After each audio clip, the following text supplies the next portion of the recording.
السلام علیکم دوستوں، امید ہے آپ سب خیریت سے ہوں گے۔ اگر آپ ہمارے چینل پر نئے آئے ہیں تو چینل کو سبسکرائب کر دیں تاکہ اسلامی کتابوں کی تمام ویڈیوز آپ تک پہنچتی رہیں۔ ہم پڑھ رہے ہیں صحیح بخاری کی حدیث۔ آج ہم پڑھ رہے ہیں چیپٹر نمبر 2 اور حدیث نمبر 9۔ ہمارا ٹاپک ہے ایمان کا بیان۔ شروع کرتے ہیں۔ بسم اللہ الرحمن الرحیم۔ ایمان کے کاموں کا بیان۔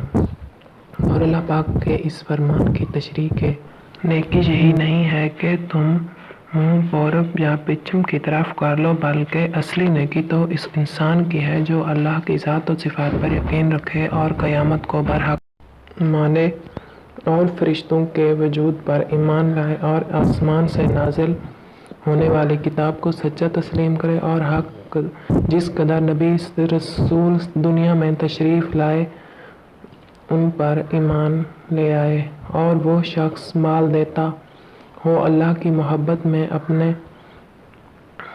ضرورت مند رشتہ داروں کو اور ناداروں کو اور دوسرے محتاج لوگوں کو اور مسافروں کو اور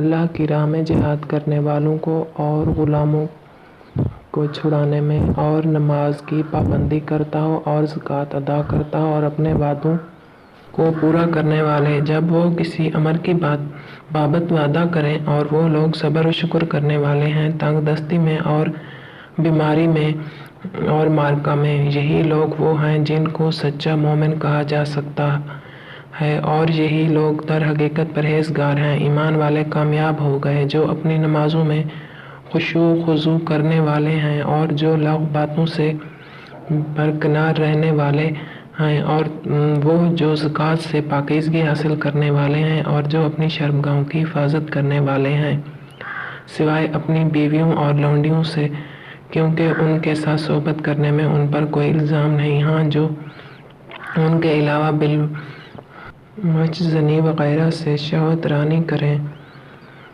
جو لوگ اپنی امانت و عہد کا خیال رکھنے والے ہیں اور جو اپنی نمازوں کی کامل طور پر حفاظت کرتے ہیں، یہی لوگ جنت الفردوس کی وراثت حاصل کر لیں گے، پھر وہ اس میں ہمیشہ ہمیشہ رہیں گے۔ حدیث نمبر 9۔